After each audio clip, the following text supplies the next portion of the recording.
Reka nongere mbaye ikaze ku rwibutso rwa Jenoside rwa Kigali ruri ku Gisozi ni mu karere ka Nyarugenge mu mujyi wa Kigali. Nge ndise Mugeshi Bayingana nagiriwe umugisha wo kuganira n'umubyeyi ariko kandi akaba n'umwanditsi Apollinaire Munyaneza. Mbahaye ikaze. Murakoze. Twageze hano mu imurikwa ry'igitabo mwanditse Rugeshi Hills Where Humanity Was Buried. Ni igitabo nyirizina kivuga ku mateka, ni igitabo kigamije iki muri rusange? Ni igitabo kigamije kuva ku mateka ya Jenoside yakorewe Abatutsi mu majyaruguru y'u Rwanda, kuko mubiza ko nta gace kihariye. Jenoside yatangiye kera mbere y'ibindi bice by'u Rwanda. Nta nyandiko nyinshi zirandikwa kuri ayo mateka kugeza ubu. Rero nkanjye nk'umuntu uhavuka nashatse gutanga umusanzu ku banyarwanda no ku isi kugira ngo amakuru amenyekane atazwi kugeza ubu.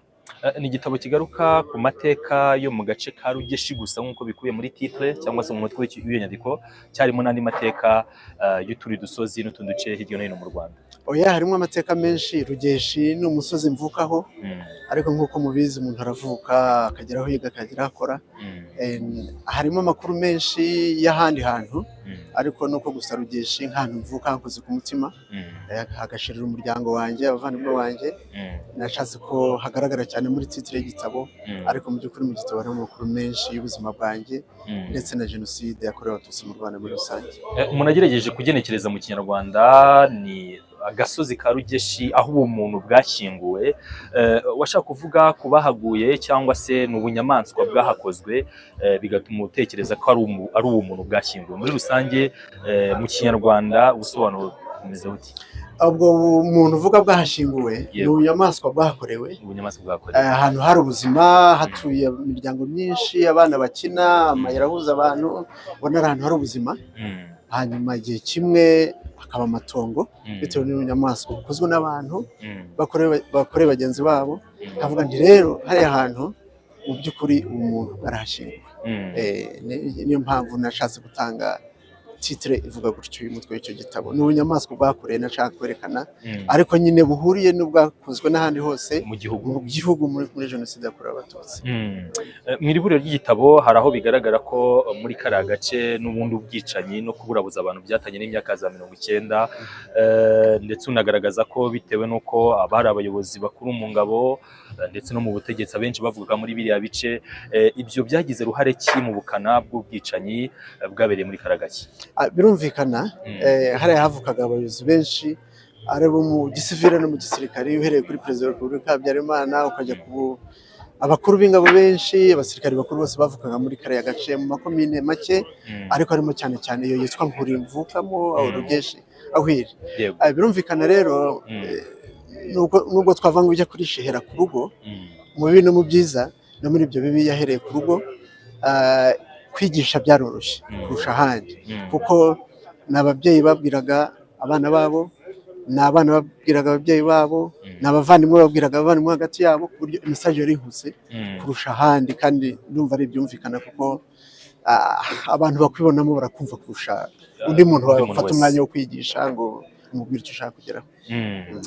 Ni amateka uhisemo gusigasira mu buryo bw'inyandiko. Hari ubundi buryo busanzwe buhari wifashisha mu kumenyekanisha amateka nabwo wenda wamenyesha abadukurikiye? Uburyo bw'inyandiko nibwo mpereyeho.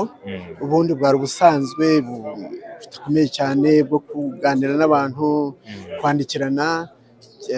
Hari n'akabloge ngira nakurikiraho nk'andi makuru gutyo, ariko uburyo bw'igitabo nibwo nabuze nti dukeneye kujya ku rwego rwisumbuye rwo gutanga aya makuru no kuyasangira n'abandi. Nibwo ntangiriyeho, ariko nizeye gukomeza ngakora n'ubundi buryo burenze. Turateganya kuba twakorera nka documentaire ndende isobanura amateka ya hariya hantu.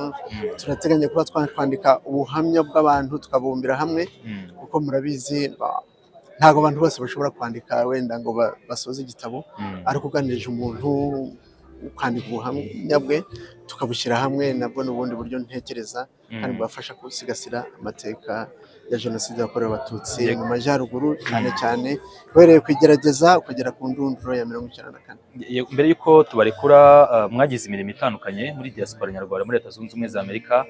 Mwakuye community y'abanyarwanda muri Leta ya Maine ho muri Leta Zunze Ubumwe za Amerika, ndetse muri na secrétaire general muri RCA muri rusange. Uruhare rwa diaspora mu gusigasira amateka murubona muti?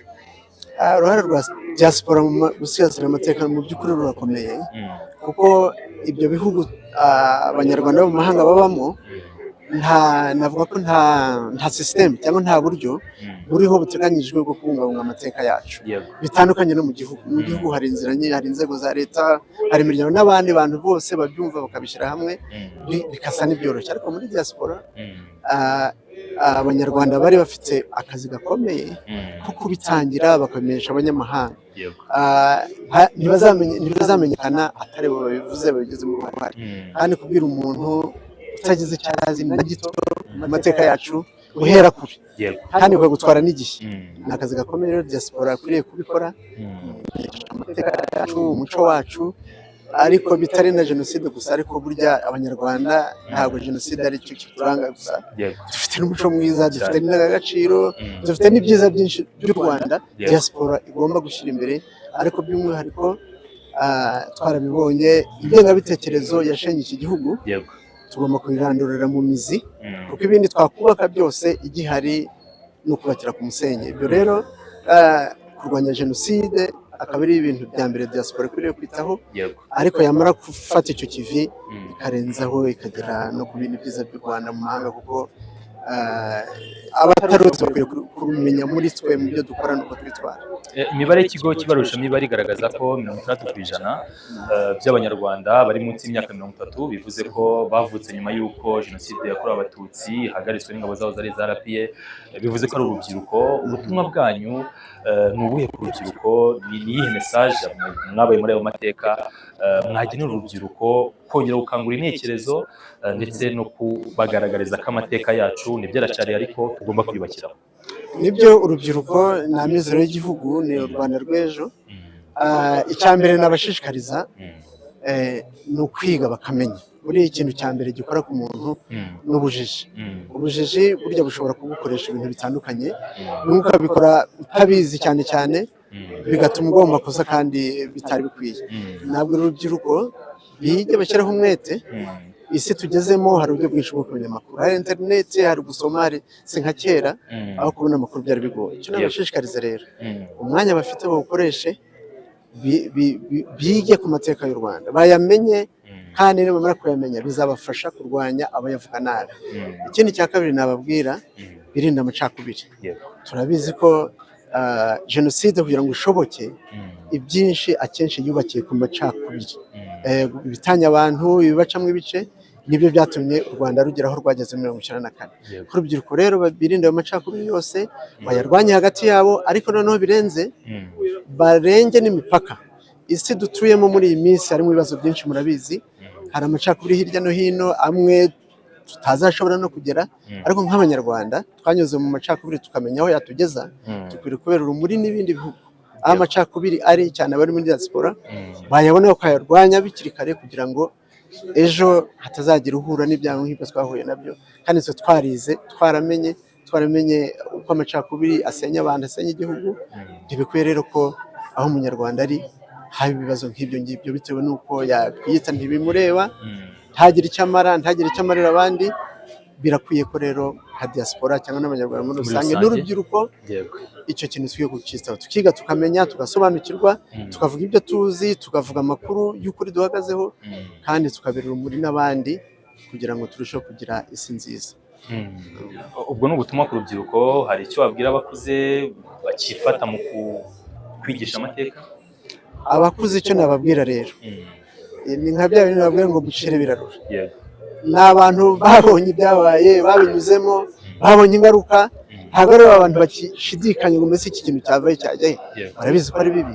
Icyo nababwira rero abo bantu bakuze bagifite iyo myumvire mibi, bareke kuroga urubyiruko, bareke kuroga abana, bareke abana bakure bisanzuye babona amakuru akwiye, bareke kubashyiramo urwango, kuko generasiyo ibanza niba yaragize ibyo bibazo nibareke kwicana generasiyo ikurikiyeho. Bareke abana bakure bafite mu mutwe hasukuye, bafite amakuru asukuye, ibitekerezo bisukuye, kugira ngo ejo hacu twese hazabe heza, bareke ayo macakubiri, abantu bakuze rwose bayirinde, bareke kuroga abana, kuko kubaroga ni ukuroga ejo hazaza, kandi ntabwo ari byo twifuza.